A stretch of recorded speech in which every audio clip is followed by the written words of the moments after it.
The Old Testament, the complete story of beginnings. Part 1. Prologue. The stage is: in the beginning, before times as we knew it, before the whisper of wind or the crash of a wave, there was God, and in a singular, cosmic act of will, he spoke. The ancient scriptures, etched in Hebrew and passed down through millennia, begin with 5 words that have echoed through history. In the beginning, God created. This is the story of that beginning. It's a story not just of a world made, but of a relationship forged, broken, and mended. It's a story of humanity's rise, its catastrophic fall, and the fragile, enduring promise of a plan to set things right. This is the Old Testament. Montage of key scenes we will cover: Adam and Eve in the garden, Noah's Ark, Abraham looking at the stars, Moses and the burning bush, David and Goliath, the prophet Isaiah. It is the best book's history, law, and prophecy spanning thousands of years. It's a story filled with heroes and villains, giants and kings, miracles, and heartbreaks. But most of all, it is a story about a God who refuses to give up on his creation. Let's go back to the very beginning. Part 2. The perfect beginning. Genesis 1-2. The earth was without form and void, and darkness was over the face of the deep. A silent, watery world waited. Then the Spirit of God hovered over the waters, like a mother bird over her nest, and the first command was given, "Let there be light," and there was light. Day 1. He separated the waters, creating the sky. Day 2. He gathered the waters, revealing dry land, and commanded the earth to bring forth plants. Day 3. He set the sun, moon, and stars in the sky to mark time. Day 4. He filled the seas with creatures and the skies with birds. Day 5. Then, on the 6th day, he spoke again. Let the earth bring forth living creatures, livestock, creeping things, and beasts of the earth. The world teemed with life.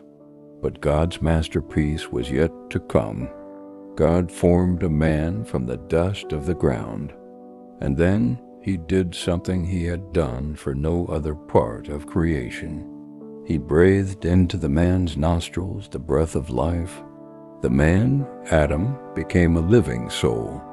He was made in God's very image, created to know God, to rule over creation, and to be in perfect relationship with his Maker. God planted a garden, a paradise called Eden, and placed the man there. It was a place of perfect provision. In the center stood 2 special trees, the tree of life and the tree of the knowledge of good and evil. God gave Adam one command, a single test of trust.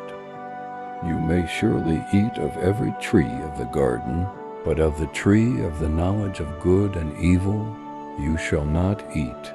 For in the day that you eat of it, you shall surely die. Seeing Adam alone, God declared, "It is not good for the man to be alone." So he made a helper fit for him, a woman, Eve, from Adam's own side. In Eden, there was no shame, no fear, no death, only peace. It was very good. It was an adversary, Satan himself, embodying pride and deception. He began by questioning God's word, then flatly contradicted it. Did God actually say, "You shall not eat of any tree in the garden"? "You will not surely die," the serpent hissed.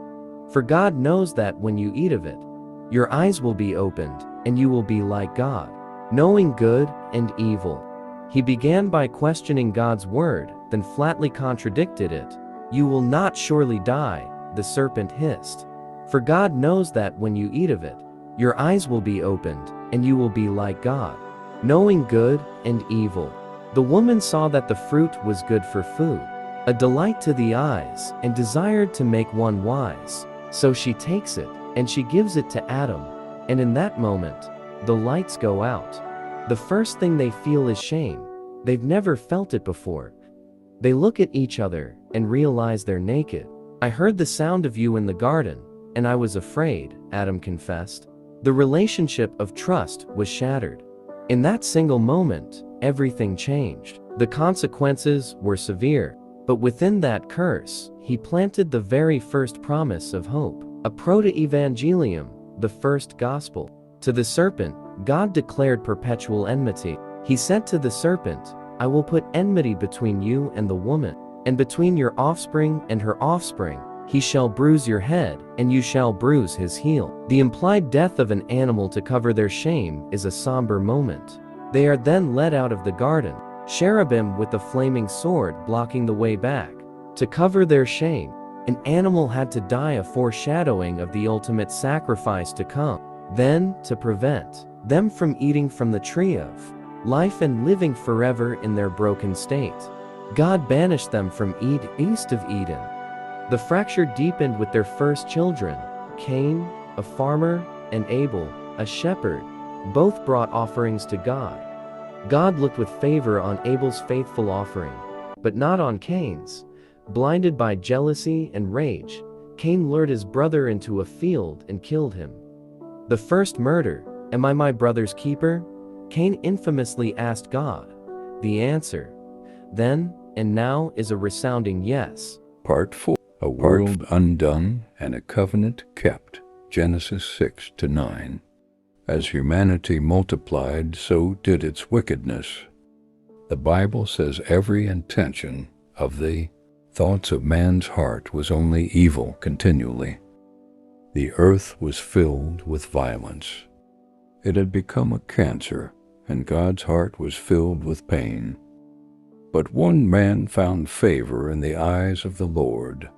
Noah was a righteous man, blameless in his generation. He walked with God, and God confided in Noah his plan. He would send a great flood to wipe clean the slate of humanity, to judge the wickedness, and to start over. He instructed Noah to build an ark, a massive, rectangular vessel for the survival of his family and representatives of every kind of land animal. Noah and his sons, Shem, Ham, and Japheth, and their wives enter the ark. The door closes. Then the rains begin. For 7 days they waited. Then the fountains of the great deep burst forth, and the windows of the heavens were opened. For 40 days and 40 nights it rained. The waters rose higher and higher, covering even the tallest mountains. Every living thing on the dry land perished. Only Noah and those with him in the ark remained alive. After 150 days the waters began to recede. The top of a mountain appears. A raven is sent out, then a dove. The dove returns with an olive leaf. Narrator: for months the ark drifted. God remembered Noah and sent a wind to dry the waters. Finally, the ark came to rest on the mountains of Ararat. Noah sent out a raven and then a dove. The first time the dove returned.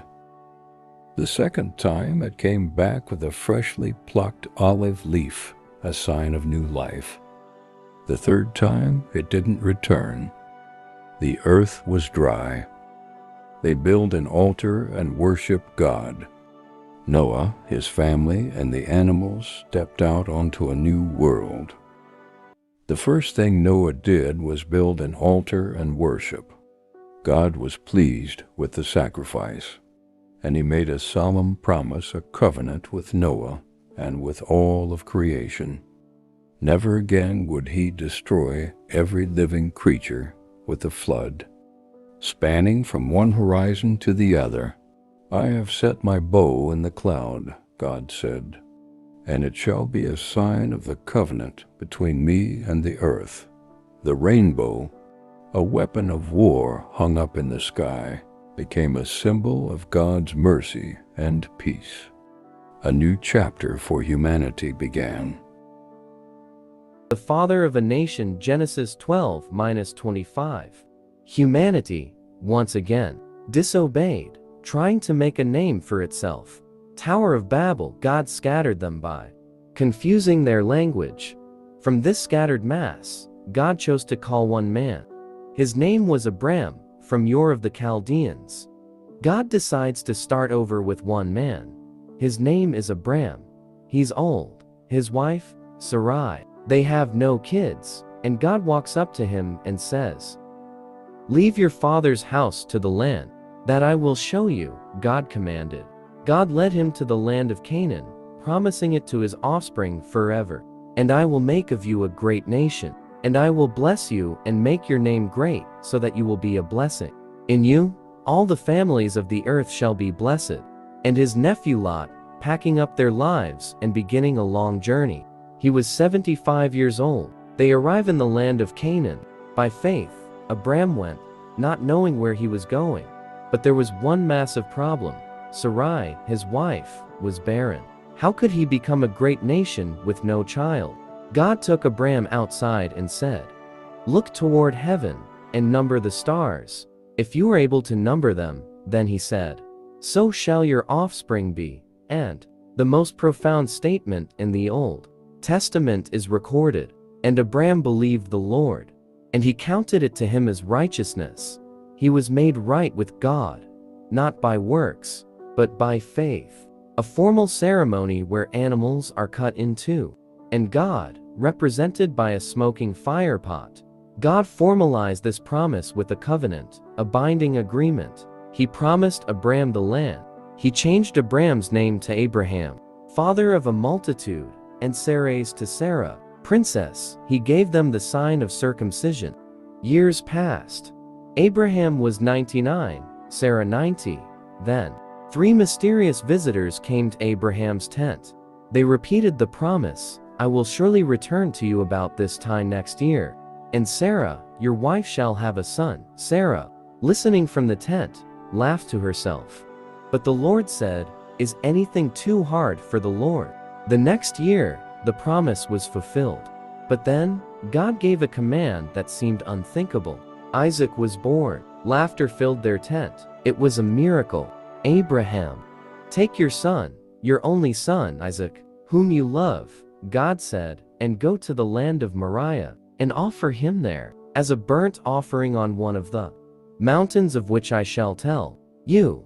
This was the ultimate test of faith. Abraham, with a heavy heart, takes Isaac on a 3-day journey to Mount Moriah. Abraham, trusting that God could even raise the dead, obeyed.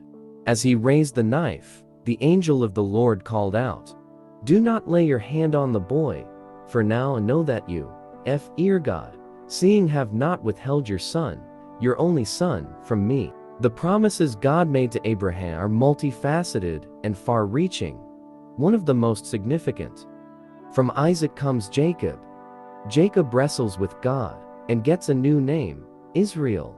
And from his 12 sons, you get the 12 tribes of Israel. Promises was the gift of land, a specific territory, that would belong to Abraham's descendants.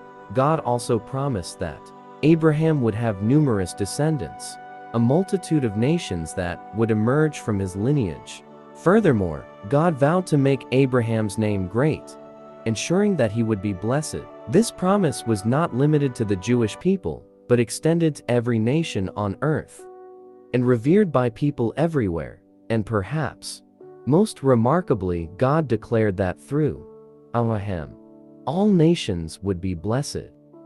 It's a promise that finds its fulfillment in the coming of Jesus Christ, who would emerge from Abraham's lineage and offer salvation to people. From every corner of the globe. This universal impact is a testament to the boundless love and generosity of God. In Jesus Christ, the promise to Abraham is realized, as people from every nation, tribe, and tongue are brought into a relationship with God. This profound truth underscores the interconnectedness of human history and the enduring significance of Abraham's story. The blessings that flow from Abraham's lineage are not limited to a select few, but are available to everyone. Moses gives raised in Egypt. Moses was born when the Israelites were slaves in ancient Egypt. Pharaoh ordered Hebrew baby boys to be killed. Moses' mother hid him and placed him in a basket on the Nile River. Pharaoh's daughter found him and raised him as a prince in the palace. God protected Moses because he would later lead the Israelites out of slavery. Moses flees to Midian. As an adult, Moses saw an Egyptian beating a Hebrew slave and killed the Egyptian. When Pharaoh found out, Moses ran away to Midian. There he became a shepherd and married Zipporah. Moses lived there for many years while God prepared him for a special mission. The burning bush calling. While tending sheep near Mount Horeb, Moses saw a bush burning but not destroyed. God spoke to him from the bush and told him to return to Egypt to free the Israelites. God promised to help him and said his brother Aaron would support him. 10 plagues and Passover. Moses asked Pharaoh to let the Israelites go, but Pharaoh refused. God sent 10 plagues on Egypt. The final plague killed the firstborn, but Israelite homes were protected with lamb's blood on their doors. This event became known as Passover. After this, Pharaoh finally let the Israelites leave. Exodus and Red Sea crossing. The Israelites left Egypt, but Pharaoh chased them with his army. They were trapped at the Red Sea. God parted the sea through Moses, allowing the Israelites to cross safely. When the Egyptian army followed, the waters returned and destroyed them. 10 Commandments at Sinai. At Mount Sinai, God gave Moses the 10 Commandments. These laws taught the Israelites how to live and worship God. They became the foundation of their moral and spiritual life. 40 years wandering. Because the Israelites doubted God, they wandered in the Sinai desert for 40 years. During this time, God provided food called manna and water in the wilderness. A new generation grew up ready to trust God. 8. Moses dies at Mount Nebo. Near the promised land, Moses climbed Mount Nebo and saw the land God promised to Israel. However, he was not allowed to enter it. Moses died there after leading the people for many years. 9. Joshua leads Israel into the promised land. After Moses' death, Joshua became the leader. He led the Israelites across the Jordan River into Canaan. This fulfilled God's promise and completed the journey from slavery to the promised land. The wilderness journey was a time of testing and failure, but a new generation arose. Under Joshua's leadership, they crossed the Jordan River, and battles, most famously at Jericho, began to conquer the land God had promised. They settled the land, but the task was incomplete. Like Deborah, Gideon, or Samson, to save them, then peace. Then the people fall back into sin, and the cycle repeats. Without a central leader, a dark cycle began. The people would turn from God, worship idols, and face oppression. They would cry out, and God would raise up charismatic leaders called judges to deliver them. Everyone did what was right in his own eyes. The book of Judges ends with a haunting line. In those days there was no king in Israel. Then they would have peace until the judge died, and the cycle would start again. The people come to the last judge, Samuel, and demand a king. The people demanded a king, rejecting God as their true king. God granted their request. He chose Saul, a tall, impressive Benjamite, to be their first king. Saul started well, but quickly disobeyed God, and his heart turned proud. God rejected him and sent Samuel to find a new king, a man after God's own heart. In the humble setting of Bethlehem, Samuel anointed the youngest son of Jesse. His name was David. The Spirit of the Lord rushed upon him from that day forward.